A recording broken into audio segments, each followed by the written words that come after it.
towards my chest, right here.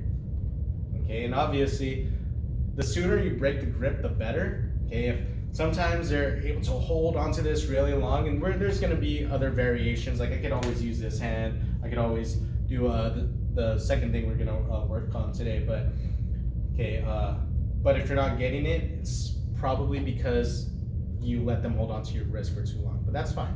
Okay, but I'm going to point my thumb towards me, thumb to my chest, elbow towards his elbow, right here. Okay, and always in a good athletic base and posture. Okay, so again, I want to break as soon as he starts grabbing. If I feel like he's getting the position, I'm already doing it slightly preemptively, slightly reaction. Okay, so he grabs, thumb towards me, my chest, elbow towards his elbow, right there. Okay, and then you could always put this in combination with your other techniques. Okay, so that's the first one. You have anything you want to add? Important detail what Coach Dodger was saying as far as rotation before you break that grip.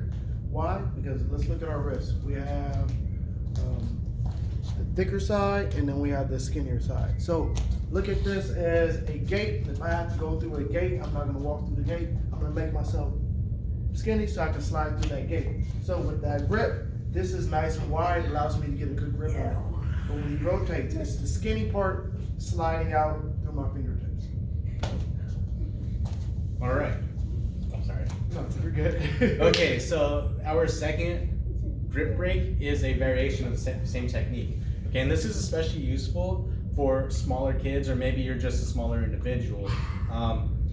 So this isn't working, it's too strong. Okay, at the very least, it should be able to turn my thumb towards me a little bit. Okay, now I'm gonna gable grip my hands together. That's a palm to palm grip, a palm to palm grip. Okay, and I'm covering my thumb with my fingers. My thumb isn't gonna stick out. If I let my thumb stick out, it might feel more secure to you at first, but it actually causes more tension in the wrist. And obviously, if you're fighting as hard as you can and the other person's fighting as hard as they can, if you're more uncomfortable and if something is causing you to feel extra tension in your body, then you're not gonna be able to hold on to that technique for as long. Okay, so fingers over the thumb. So right here, I'm gonna turn and then palm to palm grip, having my fingers cover my thumb. Okay, make sure that you have a leg behind you and make sure it's the opposite side leg. Okay, if I'm square with my stance or even turn the wrong way, I won't be able to generate as much pressure, and I also won't have a post in the direction that I'm going. Okay, if I'm square and I start yanking this, I'm gonna fall. Okay. Whenever I step like this, it's because I'm preventing myself from falling. Okay, I don't want to even have that happen. So have your leg there in the first place. So I turn my thumb, palm to palm grip, gable grip, and then when I pull, my weight shifts to my right leg, and I'm perfectly fine. I'm not gonna fall off balance at all. Okay. And actually, with all of these grip breaks, especially if you're practicing for toddlers or even older kids or even teenagers. If you're practicing for self-defense, make sure you get your hands up, okay, call for help, because an adult is gonna recognize that and remember it, okay? An adult who is just randomly there and sees everything and is a witness, right? They might be the ones to help you, but if you're not calling for help and if your hands aren't up, they won't know you'll need help, right?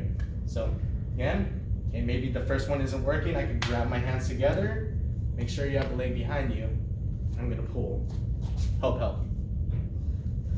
So important detail, and this is actually going to transition us to the fourth grip break.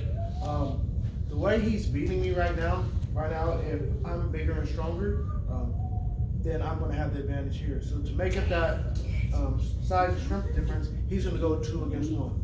Right now it's 1-on-1, and if I'm stronger, I have the advantage. So to make up that difference, he's going to use 2 of his hands against my 1 hand to even out the match, or even give him the advantage. That's what's going to allow him to break his grip. Sure. Cool. So moving on, we're going to go palm up on the same side. All right. So maybe we're hand fighting here. Release. So maybe we're hand fighting here a little bit. Okay. So what grips the other person is going to get kind of depends on the positioning. If my hands are like this, because I like to keep my face from getting touched, or I don't like people grabbing onto my head, collar tie-ups, Muay Thai clinches, Muay Muay Thai punch, so on and so forth. Okay, I might have my hands here so that I could, redirect and move my head out of the way. So if my hands are up here, they might grab like this, okay? And this one is actually a lot simpler, okay? Notice that the blade of my wrist on the other side of my arm is already towards the opening in his grip, okay? So all I'm going to do is I'm gonna just directly put my palm towards his wrist, okay? So, again, as soon as he grabs, palm towards his wrist, okay? Anything you want to add? I misquoted or misspoke. The 2-on-1 is actually going to be for the next technique that we're doing, not this one. Other than that, again, this one is more situational if my wrists are up. Okay, a lot of people when they're grappling, or especially Taekwondo practitioners, they have their hands a little lower. So this situation might not be as common, but just because the situation isn't as uncommon doesn't mean you neglect to learn how to defend yourself in that situation. Moving on to the fourth one. 2-on-1. So right here, this is a little different, okay? Now there is no opening because Master Forsyth is doing this. There is no opening at all. It's like a circle. But that's why I highlighted on the second weakness, and that's towards the thumbs. I'd rather deal with 2 of these rather than 8 of these. Okay, so he starts grabbing. Okay, all I'm going to do, I'm gonna make a fist with this hand. Okay, I'm gonna make a fist, and then I'm gonna reach over and grab my own fist. Now, again, I have a leg already posted behind me to prevent me from falling. And I'm just gonna pull upwards towards his thumb. Okay, again. Okay, I make a fist with this hand. I'm gonna grab over and I'm breaking towards the thumb. It wouldn't really make sense for me to grab down here. I can't push myself up towards the thumb and I can't pull myself down towards the 8 fingers. Okay, so reach over and I'm right here. Okay, and I actually use this a lot more in sparring because I've been doing a lot more no-gi, and there are some people who are just really good at getting that wrist control and forcing you to want to move. So break it fast. Okay. Anything you want to add? yes, one extra detail. So besides just reaching over and pulling this arm up towards you, also use that elbow to come towards you. Think of it as a rising elbow strike, which is going to help break that grip. Yeah. I generally break backwards because I want to create space when I'm unfamiliar with it. But obviously, if you see an opening, especially in a sparring situation where it's a controlled environment, you can definitely step in towards the other person if you think there's going to be an opening there. Okay, so for the last grip break, okay, and again, this one is a little bit more common than the palm up same side, but still less common than same side wrist grip. So he's gonna grab across, okay? Now, from here, all I'm going to do is I'm gonna step in, and I'm gonna start putting my shoulder into his tricep or shoulder, depending on your length. Obviously, I'm much shorter and less lanky than Master Forsyth, okay? But ideally, you kind of want to get your shoulder behind your shoulder. But I'm gonna have to make do with my size, so I put my shoulder right here, okay? And I'm gonna start hugging. From here, I can turn my my arm whichever way, so that the blade of my wrist will start going towards the opening again, okay? So you can go this way. That one's a little bit more awkward for me personally, or you can go this way.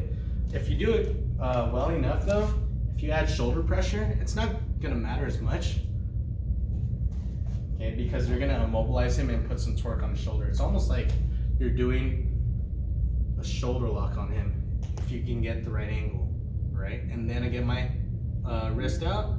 I'm gonna grab his wrist. Notice I go palm up, okay, because it's gonna keep my elbow in. Whenever my palm goes out, my elbow naturally flares out. Grab, and then I'll grab onto my own wrist. Now I have the Russian tie, and I can start adding shoulder pressure. Take the back, if he postures up, single leg, if he posts on my face, double leg. Okay, so he grabs across, okay? Again, I want to step in. Obviously, I can't put my shoulder into his arm from here, but I know that if I step to the outside of his arm, there's not a lot of control he's gonna have because I have the angle. I put my shoulder in, I hug, okay? Notice I'm not hugging like this, Okay, that's gonna prevent me from getting good shoulder pressure. I'm gonna hug with the bend of my elbow. Okay, I'm gonna add shoulder pressure, get my wrist out. If you need to, you can turn your arm whichever way you feel that there's less control for him and more control for you to get your arm out. And go palm up, grab his wrist, and then I'll reinforce by grabbing my own wrist. Now we're in the Russian tie-up. Awesome.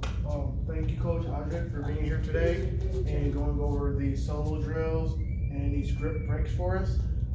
Like I said, this video will be online. I do not expect you to rush through all these things and have it down packed. Take time with each solo drill. Drill them about 10 minutes each, 15 minutes each. That way you can really solidify the techniques. And then if you have a partner, a parent, a sibling, a relative who can help you put the practical application together for those techniques, go ahead and do that. And then as far as this weekend, great opportunity to, one, practice those solo drills, but two, the grip breaks. Very, very important. It's ending the fight before it starts. It's defeating the takedown before the takedown happens. So it's great that we know all of our grappling on the ground, but if we can avoid being taken to the ground from the very beginning, then that works better for us. These grip breaks are a great way to do that. So thank you guys for joining us today. We're gonna go ahead and come to attention and we're gonna bow out. All right, I hope you guys have an awesome weekend. We'd love to see more of your videos posted to the group, and we will be back with you next week. Check in today, 5 p.m. for the daily challenge.